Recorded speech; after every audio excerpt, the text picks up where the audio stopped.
श्रवण कर रहे थे कि भगवान श्री कृष्ण का इस धरा पर प्राकट्य हुआ।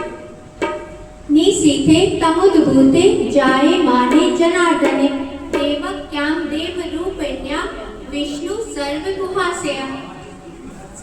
उस निशीथ वेला में रात्रि के समय भगवान श्री कृष्ण देवकी जी की गर्भ गुफा से ऐसे प्रकट हुए जैसे कि आकाश में चंद्रमा प्रकट हो जाता है, क्योंकि जो भगवान श्री कृष्ण है वह चंद्रवंश में अवतीर्ण हुए।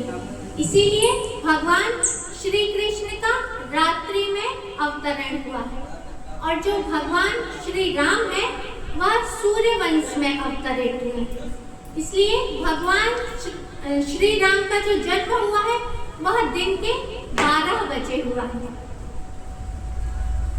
और भगवान के जन्म का कोई और हेतु नहीं है। भगवान इस धरा पर अवतीर्ण होते हैं क्यों? क्योंकि गीता में भगवान श्री कृष्ण ने स्वयं ही कहा है, यदा यदा हि धर्मस्य ग्लानिर्भवति भारत अभ्युत्थानम् अधर्मस्य तदात्मानं सृजाम्यहम् परित्राणाय साधूनां विनाशाय च दुष्कृताम् धर्म संस्थापनार्थाय संभवामि युगे युगे। भगवान स्वयं कह रहे हैं कि मैं इस धरा पर अवतीर्ण होता हूँ। कब? जब इस धरा पर धर्म का की हानि होने लगती है और अधर्म जब बढ़ जाता है उस समय मैं युग युग में अवतार धारण करता हूँ। और क्यों अवतार धारण करते हैं? परित्राणाय साधूनां, साधुओं की रक्षा के लिए और दुष्टों के विनाश के लिए। अब भगवान जो भगवान श्री कृष्ण है वह इस धरा पर जन्म नहीं लेते हैं। जन्म तो हम जैसे जीव लेते हैं। जैसे कि कोई कुएं में यदि कोई व्यक्ति गिर जाता है तो एक जो व्यक्ति गिरता है उसे कहा जाता है कि वह इस कुएं में गिर गया है, और एक और जो व्यक्ति होता है वह उसे कुएं से निकालने के लिए उस कुएं के अंदर प्रवेश करता है। वैसे ही भगवान भी हम लोग जो इस धरा पर इस भव सागर में फंसे हुए हैं, गिरे हुए हैं, तब भगवान हम सभी के उद्धार के लिए इस धरा पर अवतीर्ण होते हैं। अब देवकी और वसुदेव जी ने देखा तम अद्भुतम बालकम कुचेक्षणम चतुर्भुजम शंख गदार्युयादुतम श्रीवत्स लक्ष्मण गलसौभिकौस्तुभम पीतांबरम सांद्र पयोध सौभगम। देवकी और वसुदेव जी ने देखा कि यह जो बालक है यह बड़ा ही अद्भुत है, क्योंकि जो बालक है उसके 4 हाथ हैं और चारों हाथों में शंख, चक्र, गदा, पद्म धारण किए हुए हैं, पीतांबर पहने हुए हैं, वनमाला धारण किए हुए हैं, मोर का मुकुट पहने हुए हैं, कानों में कुंडल है और मंद मंद मुस्कुरा रहे हैं। अब जो वसुदेव जी थे उन्होंने भगवान को देखा और समझ गए, और वसुदेव जी ने भगवान की स्तुति की। वसुदेव जी ने कहा कि प्रभु मैं आपको पहचान गया, आप साक्षात सर्वेश्वर हैं, आप इस संसार के पुरुषोत्तम हैं, मैं आपको पहचान गया। फिर देवकी जी ने भी भगवान की स्तुति की।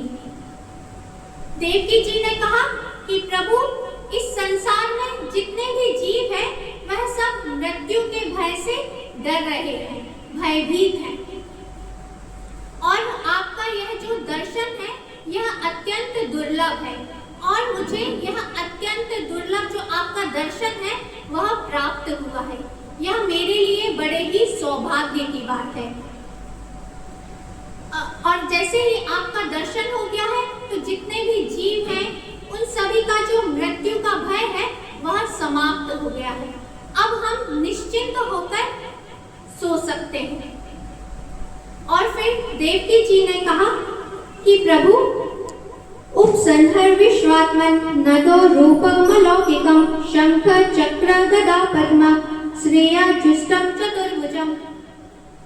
देवकी जी ने कहा कि प्रभु अभी आप इस धरा पर अवतीर्ण हुए हैं बालक बनकर, बालक की सी लीला करने के लिए। और बालक की लीला करने के लिए आपका यह जो स्वरूप है यह सही नहीं है। अब आपका ये जो 4 हाथ है इन्हें आप छिपा लीजिए और छोटे बालक बन जाइए, तभी तो बालक की लीला करेंगे।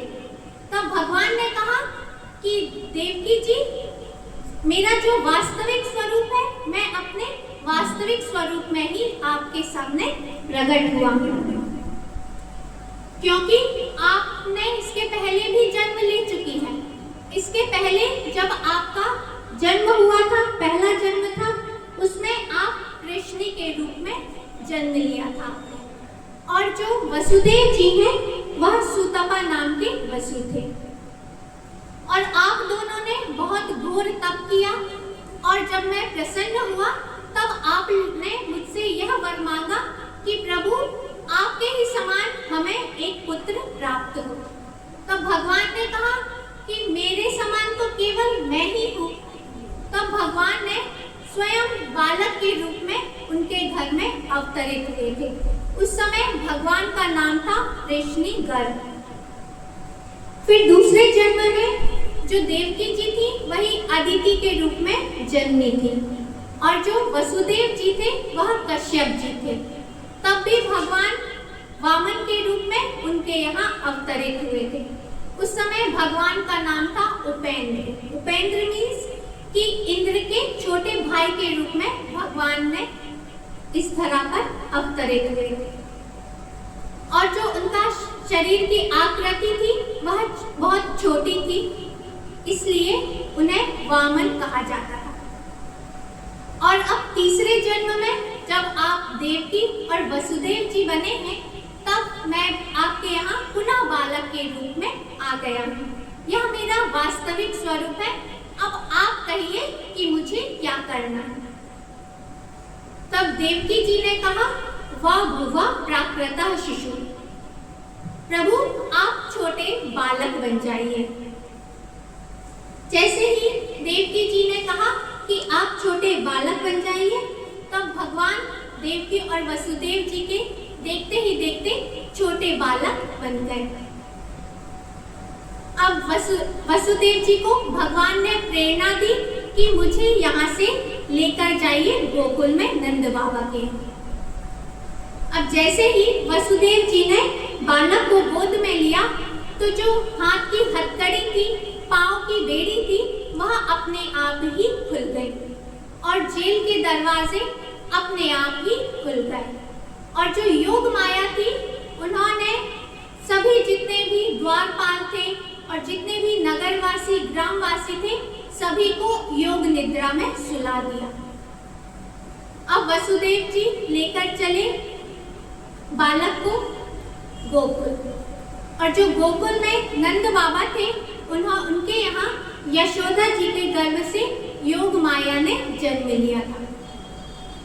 अब जैसे ही वसुदेव जी बालक को लेकर चले तब मंदम मंदम जल धरा, धीरे धीरे पानी की वर्षा हो रही थी। तब शेष भगवान ने देखा कि भगवान के ऊपर कहीं जल की बूंदें ना पड़े,